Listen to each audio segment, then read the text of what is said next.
fact, we'd often like ruin the environment around them and, you know, make their life miserable.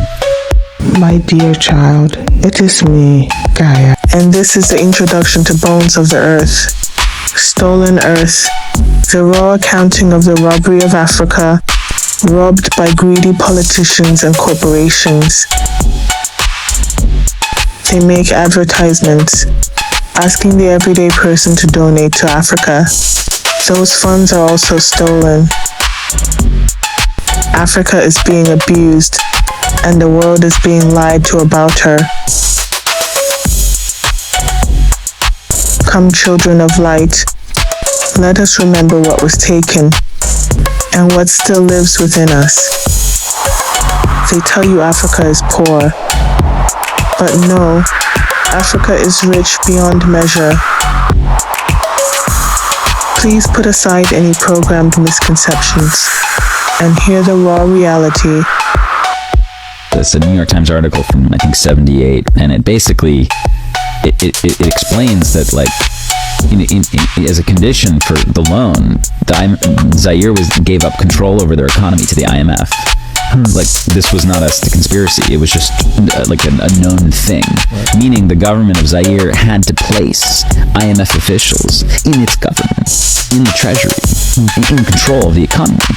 And we would shape the economy, usually to do two things in the tropics. We would focus on extractive industries. So, like, let's get this stuff out of the ground as fast as possible without any benefits accruing to the local population. In fact, we'd often, like, ruin the environment around them and, you know, make their life miserable.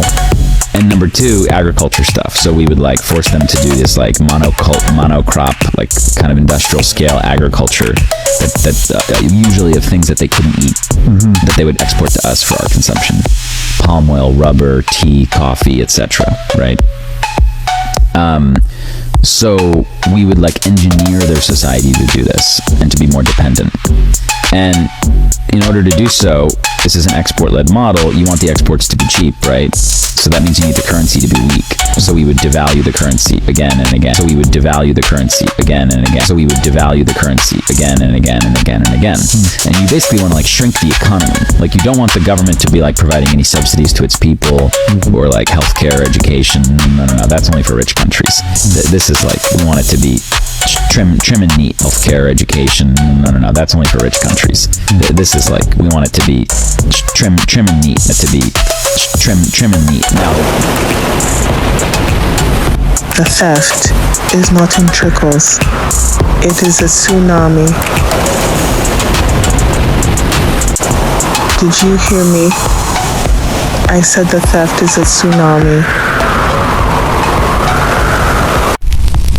The sum stolen or drained from her over the decades can't be fully counted.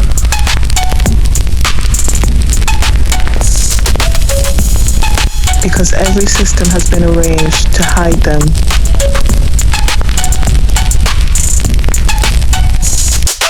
Between 1980 and 2018, Sub-Saharan Africa is estimated to have lost. Between 1980 and 2018, Sub-Saharan Africa is estimated to have lost over tens of trillions US dollars in illicit financial flows. Some systems estimate countless of trillions stolen.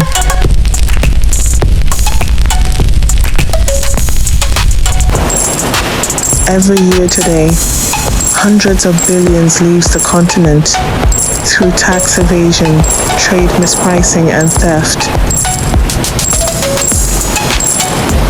More than what many nations receive in development aid.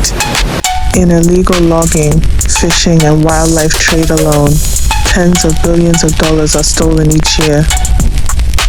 Over decades, some estimate that Africa has lost more than trillions in total capital flight.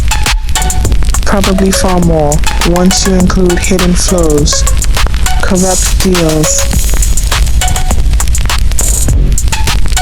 and resource extraction that never shows in official books. In trade misinvoicing, the method which multinationals understate, export or overstate imports to conceal profits. Much of Africa's mineral wealth vanishes on paper and is never taxed at home. These are just the numerical scars.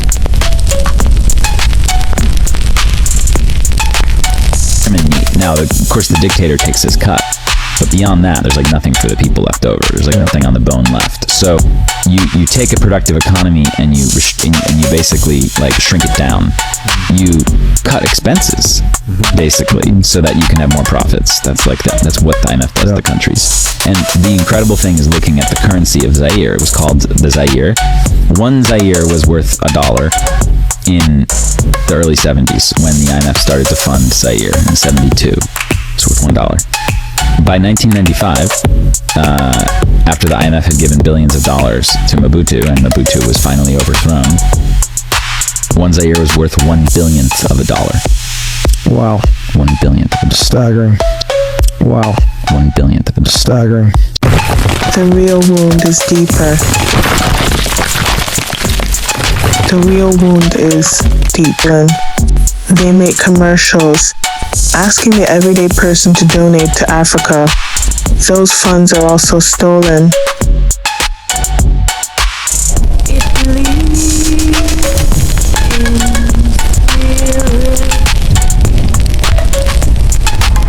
It bleeds in body.